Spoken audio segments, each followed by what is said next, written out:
अस्सलाम वालेकुम एवरीवन, कैसे हैं सब? सब खैरियत होंगे व्यूअर्स। इंडिया ने फाइनली अपनी डिजिटल करेंसी लॉन्च करने का फैसला किया है और आज हमारा जो टॉपिक है वो उसी करेंसी के ऊपर है। इसका क्या यूज़ केस होगा, पब्लिक को क्या फ़ायदा देगी ये करेंसी और पब्लिक कितना फ़ायदा उठा सकती है इससे, ये चीज़ डिस्कस करेंगे। और इसमें सिक्योरिटी के पहलू कितने रखे गए हैं। बेसिकली ये जो है वो अपनी कंट्री की सिक्योरिटी के लिए ही जो है वो स्टेप लिया गया है। और इनके जो बैंक हैं, ठीक है, जो डिजिटल करेंसी के बैंक हैं, उन्होंने ये चीज़ पहले भी मैंशन की थी और बार बार गवर्नमेंट को कहते रहे हैं कि इसको या तो क्रिप्टो करेंसी को बैन कर दिया जाए या अपना कोई कॉइन लॉन्च कर दिया जाए। तो इससे पहले भी जो है जो बिल जो है वो सेनेट में आया था, जो इनकी असम्बली में आया था, तो वहाँ पर भी ये चीज़ मेंशन की गई थी कि अपने कॉइन के ऊपर काम करना चाहिए। बहुत सारे पॉइंट्स थे जिनमें यह भी था कि इसको बेहतर बनाने के लिए क्रिप्टो करेंसी को इसके ऊपर काम करना चाहिए, जदीद टेक्नोलॉजी का इस्तेमाल करके इसको सिक्योर किया जाएगा, पब्लिक को सिक्योर किया जाएगा। उसके बाद 3-4 पहलू और भी जो है वो मेंशन किए गए थे, जिसमें ये कहा गया था कि ब्लैक मनी नहीं होनी चाहिए, ये चीज़ें नहीं होनी चाहिए, एक्सचेंजेस को अपने जो है वो कंट्रोल में लाया जाएगा, उनसे टैक्सेस लिए जाएंगे और उनसे डाटा लिया जाएगा। तो बहुत सारी ऐसी चीज़ें थी जो गवर्नमेंट की तरफ से बताई गई थी और ये सारी चीज़ें। लेकिन मैं आप लोगों को बता दूं कि इनमें से किसी के ऊपर भी जो है वो अमल नहीं हुआ, किसी के ऊपर भी एक्शन नहीं हुआ, एक पॉइंट को छोड़ के, और वो ये था कि पब्लिक से पैसा लेना है। पब्लिक से 30% टैक्स भी ले लिया गया, 1% TDS भी ले लिया गया, अब GST भी सुना है लगा दिया गया है या लगने वाला है। तो ये चीज़ जो है वो गवर्नमेंट की तरफ से हुई है, बाकी जो है वो किसी के ऊपर अमल नहीं हुआ। ना तो कोई टेक्नोलॉजी बनाई गई है, ना तो सिक्योरिटी के ऊपर काम करने के लिए कुछ किया गया। हाँ, अभी ये चीज़ की जा रही है कि इससे ये होगा। पहली बात मैं आपको थोड़ा सा बता दूं कि ये क्या है। ई-रुपये के नाम से ये कॉइन है, इसको डिजिटल कॉइन कहा गया है। क्रिप्टो है या नहीं ये अभी तक कंफर्म नहीं है, लेकिन इसको डिजिटल कॉइन कहा गया कि इसको डिजिटल तौर पर यूज़ किया जाएगा। तो इसको ई-रुपये के नाम से किया गया। ज़ाहिर सी बात है, रुपया जो है वो करेंसी का नाम है, इंडिया पाकिस्तान में रुपया, तो इसको ई-रुपये के नाम से जो है वो रुपये के नाम से जो है वो लाया गया मार्केट में। और इसका यूज़ केस क्या होगा? सबसे पहले तो इसको ये बताया गया कि ये एक फ़ियाट करेंसी है, ठीक है। और फ़ियाट क्या होती है कि 1 on 1, ठीक है, 1 रुपये का 1 रुपया, ठीक है। तो इससे ये चीज़ समझ आती है जैसे एक स्टेबल कॉइन नहीं होता, ठीक है, क्रिप्टो करेंसी मार्केट में कि $1 का $1 ही होता है, तो वैसे ही 1 ई-रुपये का 1 ई-रुपये ही होगा और इसको डिजिटली यूज़ किया जाएगा।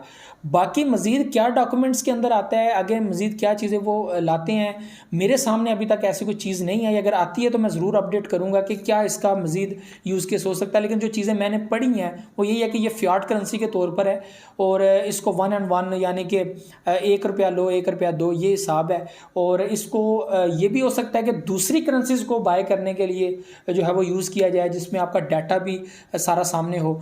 और दूसरी अहम चीज़ कि सिक्योरिटी के ऊपर काम है। आपको याद होगा कि जब क्रिप्टो के ऊपर इंडिया के अंदर बात होना स्टार्ट हुई थी तो सबसे पहले ये चीज़ कही गई थी कि यहाँ से पैसा बाहर भेजा जा रहा है और काफ़ी नुकसान हो रहा है, तो इसको रोकना चाहिए। ब्लैक मनी के तौर पर पब्लिक पैसा लगा रही है, क्योंकि बिटकॉइन या दूसरे के ट्रांजैक्शन है, आप लोग चेक नहीं कर सकते और किसी टाइम भी किसी जगह पर भी आप ट्रांजैक्शन कर सकते हैं, तो इसका डाटा आप लोग रिकवर नहीं कर सकते। हाँ, अगर आप लोग जो है वो एक्सचेंजेस को अपने कंट्रोल में लेकर आएँ तो आप लोग डाटा ज़रूर देख सकते हैं, वैलिड एड्रेसेस देख सकते हैं, और आजकल कोई भी इसमें छुपा हुआ नहीं है, लेकिन ट्रांजैक्शन जो है वो हो सकती है इजीली। तो ये चीज़ें हो रही थी। तो सिक्योरिटी को बेहतर बनाने के लिए, ब्लैक मनी को रोकने के लिए, ये सारी चीज़ें जो है वो सिक्योरिटी के लिए जो है वो ये कॉइन लॉन्च किया जा रहा है। तो अब इसी से कितनी सिक्योरिटी आएगी और क्या कुछ होगा?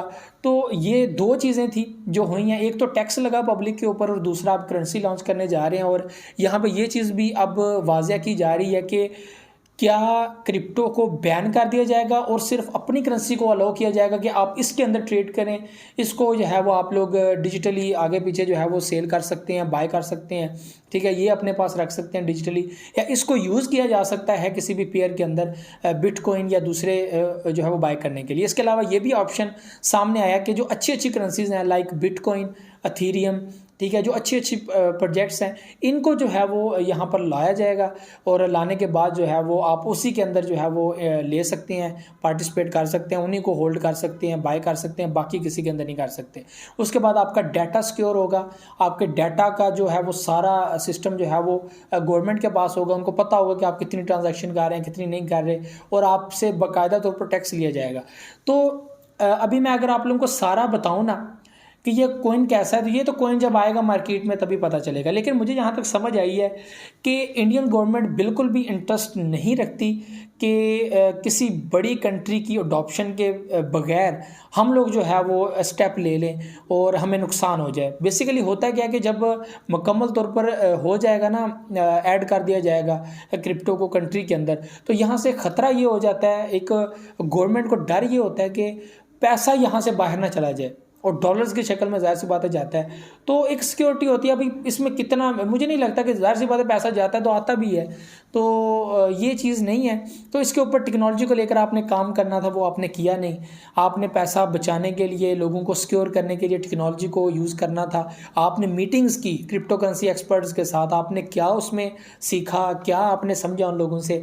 बड़े बड़े काबिल लोग, बड़े बड़े एक्सपीरियंस्ड पर्सन इंडियन जो हैं वो, जिनको मैं खुद लाइक करता हूँ, बहुत ज़्यादा उनसे सीखने को मिलता है। तो मैं समझता हूँ कि उनसे क्या सीखा आप लोगों ने और क्या उन्होंने आपको चीज़ें बताई। ये आइंदा का टाइम है, इसको आप लोग साइड पे नहीं रख सकते और इसी को आप लोगों ने आगे लेकर चलना है। लेकिन इस टाइम पे टोटली ये चीज़ कही जा रही है कि हम लोग इस पे काम कर रहे हैं, लेकिन इस पे काम हो नहीं रहा। और ई रुपी जिसको फियाट करेंसी भी कहते हैं, और इसको आप लोग नॉर्मली यूज़ कर सकते हैं बाइंग सेलिंग के लिए। इसकी प्राइस ना अप होती है ना डाउन होती है, और ये स्टेबल रहता है। और स्टेबल कोइन आपको पता है $1 इज इक्वल टू $1। और इसको किस चीज़ के लिए यूज़ किया जाएगा, क्या बाय करने के लिए, क्या परचेज़ करने के लिए यूज़ किया जाएगा, ये सारी चीज़ें अभी मेरे सामने डॉक्यूमेंट्स आएंगे। मज़ीद मुझे मालूमात शेयर होती है तो मैं ज़रूर जो है वो इसके ऊपर थोड़ी सी नज़र दौड़ाऊंगा। बाकी जो चीज़ें मेरे सामने आई थी वही आप लोगों के सामने मैंने रख दी हैं। बाकी इसका फ़ायदा कोई नहीं होगा। कुछ लोग तो ये भी कह रहे हैं कि बैन कर दिया जाएगा, ठीक है, क्रिप्टो को, और डिजिटल अपना जो है वो उसको लॉन्च किया जाएगा। और इसके ऊपर क्या कुछ वो करने जा रहे हैं, क्या कुछ होने वाला है, ये चीज़ अब क्लियर नहीं है। और जब भी क्लियर होगी या कुछ ऐसी चीज़ें होंगी मेरे सामने आएंगी तो मैं ज़रूर इसके ऊपर जो है वो थोड़ी सी रिसर्च करके, थोड़ा सा और ज़्यादा मैं जो है वो इसको पढ़ के, और मज़ीद जब चीज़ें इसके सामने आएंगी, जो मैंने चीज़ें पढ़ी हैं वो आपके सामने रखी हैं, तो इसका फ़ायदा कुछ नहीं है, पब्लिक को नुकसान ही है। और टाइम भी नुकसान के चल रहा है और बेहतर होगा, और आइंदा वक्त बेहतर ही आने वाला है, इसलिए टेंशन नहीं लेनी। तो मुझे तो इजाज़त, नेक्स्ट वीडियो में हाज़िर होऊंगा। दुआ में याद रखिएगा, बहुत सारे ख्याल रखिएगा। अल्लाह हाफ़िज़।